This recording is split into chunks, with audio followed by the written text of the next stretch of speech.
pipes. And so let me just say this off the bat, that this show, is not about Republican or Democrat. It's about humanity.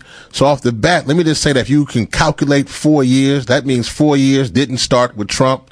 It went back to President Obama. So this is not about, what it was happening with Democrats who were in office with President Obama, or this was happening, we all mad at Trump, it's all on Trump. Nah, it's not about that. This is about literally us deciding that there are people in this country who we don't think are worth it. And it's a shame. And we got to change that. And if you hear my anger, if you're listening, I am mad. And this shout out to Little Miss Flint, and shout out to all those out in Flint, and Pastor Hawkins and all those who've been fighting along the way. But it doesn't make no sense, the fact that this. Now, I will make it current, though, because we do have an EPA administrator right now who doesn't care about the pollution. It's more about the polluters. So, we need to boot Pruitt, Scott Pruitt, at head of EPA right now. We need to get folks, I don't care if you're Republican or Democrat. I don't care if you're independent, whatever you may be. You should be upset to make sure that people who are in Flint have clean water. It shouldn't. If we are here 5 years later,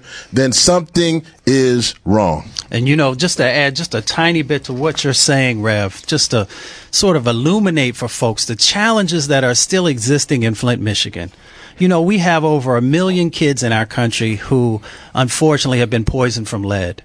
And we have an administration who's been cutting budgets and programs that have a distinct responsibility for addressing that issue and helping to strengthen communities. And, the other dynamic, Rev, is that recently the state of Michigan decided to stop providing bottled water to the community. They had already been pulling back in other ways that folks were able to get water.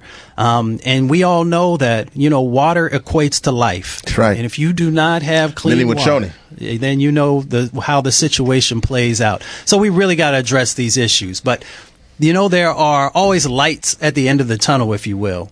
Some of you out there may know that the Goldman Prize announcements are now out. Now, for those of you who may not know the history of the Goldman Prize, it started in 1989, and it actually highlights internationally and domestically those environmental justice leaders, those environmental leaders who are making change. And this platform allows them to be able to share with the country and with the world the work that they're doing, and to get that recognition. Think about the Oscars for the environment, if you will. And one of those individuals is Leanne Walters. Leanne was a stay-at-home mom, 4 kids, and she's the one who actually began to bring attention to what was happening there in Flint, Michigan. So all those folks who are out there saying, I'm busy, my voice doesn't matter, I'm just one person, you can use Leanne as an example. That's right. Of what can happen when we get engaged in the process and when we start to share. She noticed that there was cloudy and brown water coming out of the pipes, and she noticed that her kids were getting rashes and other types of issues were going on, and she said, hold up, this is not right, and we've got to do something. So she actually began early on with some of the analysis of the water and pulling people together and making sure that they were moving forward with water testing. So one person can make a difference. That's right. But all of us together can actually make the change that's necessary to hold people accountable and to get our country moving in the right direction. So shout out to Leanne Walters for all the incredible work that you're doing, and all the other winners of the Goldman Prize. And that kind of ties also in, Rev, to the Boot Pruitt campaign. For those of you who are in the D.C. area, you might want to make your way over to the Environmental Protection Agency tomorrow, because there will be a huge rally. Reverend Yearwood and others will be there, a number of leaders. First, for folks who don't know, tell them who Pruitt is. Yes. And why I got to get the boot?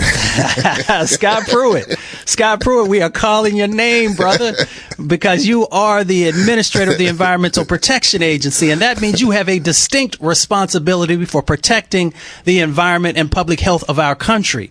And unfortunately, you have not been able to live up to that job description. So folks are saying that you need to go. So the Pruitt campaign is focused on making sure that those folks who are not doing their job right, and right now we're talking about Scott Pruitt, you have to go, and that we want to make sure that there is an administrator of the Environmental Protection Agency who will honor that position and will do the right work. Now, some of the reasons, Rev, that they say that he's not the right person. We can talk about the $50 condo on Capitol Hill. That's a heck of a deal if you can get it. But we also know that there's some ethical considerations in that space when you do that. We can talk about the hundreds of thousands of dollars that have went to travel all around the country and all around the world. That again raises some serious ethical considerations. But we want to get to, we're going to move past the secret phone booths, like a 1960 or 1970 sort of sitcom where, you come into that bubble and so nobody can hear what you're saying except for, other high-ranking officials. We're going to move past all that. Let's get to what this is really about. This is about you not utilizing the Clean Air Act, the Clean Water Act, RCRA, all these acts that were put in place to protect our communities, and you not utilizing those to better protect the health of individuals inside of our country, not making sure that our young people have an honest opportunity to be able to move forward with their lives. So we are saying that Mr. Scott Pruitt, it's time for you to go, and so are hundreds of folks on Capitol Hill. Both Democrats and Republicans are saying that you are not living up to your responsibilities and that you have to go. So we want to thank all those organizations who continue to be engaged in this, and everybody come on out to EPA tomorrow to share with folks your expectations. We want to thank, the Federation of Government Employees. We want to thank, of course, the Hip Hop Caucus, Sierra Club, Moms Clean Air Force, Green Latinos, and so many others who will be at the Federal Triangle at 12th and Pennsylvania at noon tomorrow.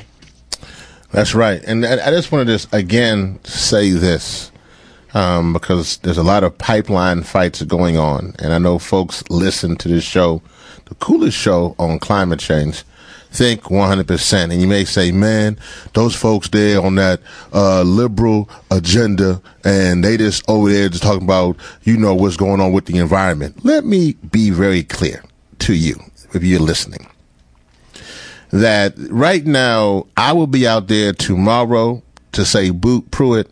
And back when it was trying to stop the Keystone XL pipeline, I was out front the White House with my dear brother who's now departed, Julian Bond. We got arrested, and that was President Obama. So for those who are listening, climate change is not about Republican or Democrat. Clean air or clean water should not be about rich people or poor people.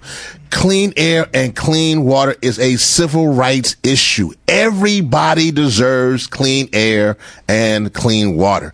I don't care if you live in, if you're here in the DC area, you live in Potomac or you live in Southeast. If you're in Compton or you're in Beverly Hills, if you're in San Fran or you in Oakland, it does not matter. You deserve clean air and clean water, and we can do something about that. And one of the things we could do is to transition from fossil fuels to clean energies and stop putting our money into pipelines. And so shout out right now to all the folks who are, fighting against the pipelines, from the Atlantic Coast pipelines, the Kingdom here in the DMV area.